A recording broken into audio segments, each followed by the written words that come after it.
नमस्कार, मी योगेश. पाहूया आजची बातमी. रुकडी जिल्हा परिषद मतदारसंघातून चोकाक गावचे सुपुत्र, हातकणंगले पंचायत समितीचे माजी सभापती आणि मुख्यमंत्री लाडकी बहीण योजनेचे तालुका अध्यक्ष अविनाश बनगे साहेब या ठिकाणी आता रुकडी जिल्हा परिषद मतदारसंघातून अपक्ष म्हणून निवडणूक रिंगणात आहेत. सध्या ते एकनाथ शिंदे साहेब, मुख्यमंत्री एकनाथ शिंदे शिवसेनेचे ते क्रियाशील कार्यकर्ते, जबाबदारी नेते ह्या भागातले आहेत ते. परंतु ऐन वेळेला त्यांना उमेदवारी डावलली.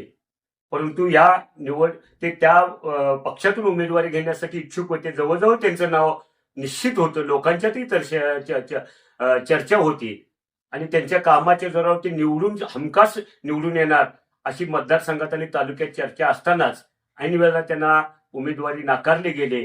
म्हणून ते आपल्या समाजासाठी आणि या भागाच्या विकासासाठी ते अपक्ष म्हणून रिंगणात उतरलेले आहेत. या ठिकाणी आपण आता अविनाश बनगे साहेबांच्या घरी आलेलो आहोत आणि या भविष्य काळामध्ये एक अपक्ष म्हणून ते आपल्या रुकडी, चोकाक, माले, तासगाव, वडगाव या भागामध्ये हेरले गाव आणि रुकडी हे मोठी मतदारसंघ असलेली गाव आहेत. जवळपास रुकडी गावचे 10 ते 12 हजार मतदार, हेरले गावचे 7 ते 7.5 हजार मतदार आहेत. आणि ही छोटी चोकाक असेल, माले असेल, तासगाव असेल, वडगाव असेल, ही गावं अगदी 2-2 हजार मतदारांची गावं आहेत. अनेक विकासाचे प्रश्न भविष्यकाळात बनगे साहेबांना मार्गी लावायचे आहेत आणि या निवडणुकीत अपक्ष म्हणून त्यांना मोठा प्रतिसाद सुद्धा मतदारसंघात मिळत आहेत. याबाबत भविष्यकालीन योजना आणि रणनीती काय असणार आहे, अविनाश बनगे साहेब. सर्वांना जय शिवराय, जय भीम. ही इलेक्शन मी उपजिल्हा प्रमुख म्हणून काम करत असताना तालुक्यात माझं प्रचंड काम होतं. निलेवाडीपासून जंगमवाडीपर्यंत पक्षाचा मी सभासद नोंदणी सगळं जे काय असेल ते पक्ष बळकट करण्याचं काम केलं. लाडकी बहिणीच्या माध्यमातून मी कमीत कमी 1.5 लाख बहिणींना लाभ मिळवून दिला. निवडून यायचे माझ्याकडे सगळे निकष होते. मला तशी तयारी करायला लावली होती. त्या पद्धतीने मी सगळ्या गावाचा संपर्क वाढवून, जास्त तालुक्यात तर संपर्क आहेच, पण जिल्हा परिषद मतदारसंघात जास्त संपर्क ठेवला होता आणि त्या पद्धतीने माझं काम चालू होतं. पण काय अडचण आली की गाव छोटा आहे म्हणून तुम्हाला तिकीट देता येत नाही, मोठ्या गावाला तिकीट द्यायला लागेल म्हणून माझं तिकीट कापलं. पण पलीकडच्या रुई मतदारसंघामध्ये शिरोळचे सुहास राजमाने, ज्यांचं मतही नाही, त्यांना आणून तिथं उभा केले. त्यांचं परत आपल्या तालुक्याचे जे आमदार आहेत, आशिषराव माने बापू, विनय कोळी सावकारांनी त्यांना शिरोळचे असून हातकणंगले त्यांना आमदार केलं. परत छोट्या गावाचे मोठ्या गावच्या उमेदवारीच्या बाबतीत आणि परत एक बोलायचं झालं तर आळत्यामध्ये डॉक्टर सावर्डेकरांना उमेदवारी दिलेली आहे.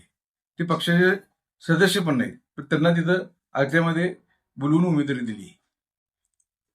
आमच्या रेंदाळ मतदारसंघामध्ये आमचे जिल्हाप्रमुख, माजी जिल्हाप्रमुख मुरलीधर साहेबांचा शिवाजी अतिशय आक्रमक कार्यकर्ता, चांगला कार्यकर्ता आहे. ते उपरीचे आहेत, पण त्यांना रेंदाळमध्ये उमेदवारी दिली. त्यांच्या उमेदवारीबद्दल माझं काही मत नाही. त्यांचं काम चांगलंच आहे म्हणून त्यांना दिली, पण माझं काम चांगलं असताना सुद्धा मला काय दिली नाही, हा एक मला पडलेला प्रश्न आहे. तर गाव छोटं वगैरे नेत्यांचं जर म्हणत असेल तर गाव छोटं मोठं काय असं होऊ शकत नाही, असं माझं ठाम मत आहे. पण त्यांनी उमेदवारी दावली, त्यामुळे मी जनतेच्या रेट्यावरती ही अपक्ष म्हणून अर्ज भरलेला आहे आणि मी जनतेच्या दरबारात जाऊन, राजाच्या दरबारात न्याय मिळाला नाही, मी जनतेच्या दरबारात जाऊन न्याय मागणार आहे. आणि निश्चित नेते कोण माझ्याकडे नाही आहेत, पण जनता मला साथ देईल ह्या अपेक्षेवरती मी लोकांच्या दरबारात गेलेलो आहे.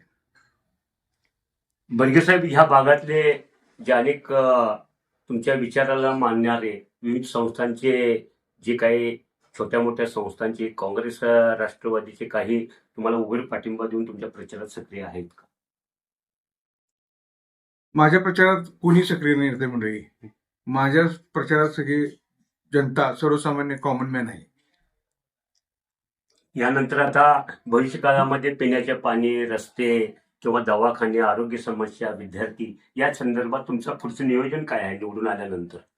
आता सध्या स्पर्धात्मक युगामध्ये जिल्हा परिषद शाळेचा स्तर वाढवणे, त्याची गुणवत्ता आणि त्याचा पटसंख्या वाढवणे हे माझं मूळ हे असेल. आणि जे जिल्हा परिषद आरोग्य आहेत, आरोग्य खाते आपले दवाखाने आहेत, ते सक्षम करून लोकांना जास्तीत जास्त त्या दवाखान्याच्या माध्यमातून सुविधा मिळणे. उदाहरणार्थ आता सगळीकडे मल्टीस्पेशालिटी हॉस्पिटल आलेले आहेत, आणि प्रचंड लोकांना म्हणजे महागाई त्याच्यामध्ये बिलं वगैरे होतात, तर त्या जास्तीत सुविधा आपल्या जिल्हा परिषदेच्या ग्रामीण रुग्णालयातून दवाखान्यातून लोकांना देणे आणि जिल्हा परिषदेच्या आरोग्य खात्याचा स्तर वाढवणे यासाठी माझे निश्चित प्रयत्न राहील. या ठिकाणी आपल्याला बनगे साहेब एक अनुभवी यापूर्वी सभापती म्हणून काम त्यांनी चांगल्या प्रकारे या भागामध्ये केलेलं आहे. लाडकी बहीण योजनेमधून सुद्धा त्यांनी चांगलं काम केलेलं आहे आणि भविष्य काळामध्ये त्यांनी खंत या ठिकाणी बोलून दाखवली की आपल्याला एक माझं छोटं गाव आहे, परंतु आपलं छोटं गाव ग्रह 2 वर्षी मंडळी आम्हाला मोठी गावांना उमेदवारी देतात आणि आमच्या सातत्याने गेले 50 वर्ष झालं आम्हाला एक छोटं गाव म्हणून आम्हाला जिल्हा परिषदला मोठ्या गावाची उमेदवारी दिली जात नाही, जाणून बुजून डावलली जाते आणि हे आमच्यासारख्या एक प्रामाणिकपणे काम करणाऱ्या कार्यकर्त्यावर एक अन्याय आहे आणि ह्या अन्यायाला वाचा फोडण्याबरोबरच आम्ही ह्या सर्व ग्रामीण भागातील मोठं आणि छोटं गाव आणि मोठं गाव असं काही या राजकारणामध्ये नसतं. प्रत्येकाला संधी मिळाली पाहिजे, कामाची गुणवत्ता बघून संधी मिळाली पाहिजे ही खंत व्यक्त करण्याबरोबर भविष्यकालीन या मतदारांच्या विकासासाठी अहोरात्र झटण्याचं बनगे साहेबांना वचन दिलेलं आहे आणि तसा त्यांना त्यांना मिळालेला आहे या मतदारसंघामधून. एवढीच या ठिकाणी आम्ही शुभेच्छा देतो आणि या ठिकाणी थांबतो.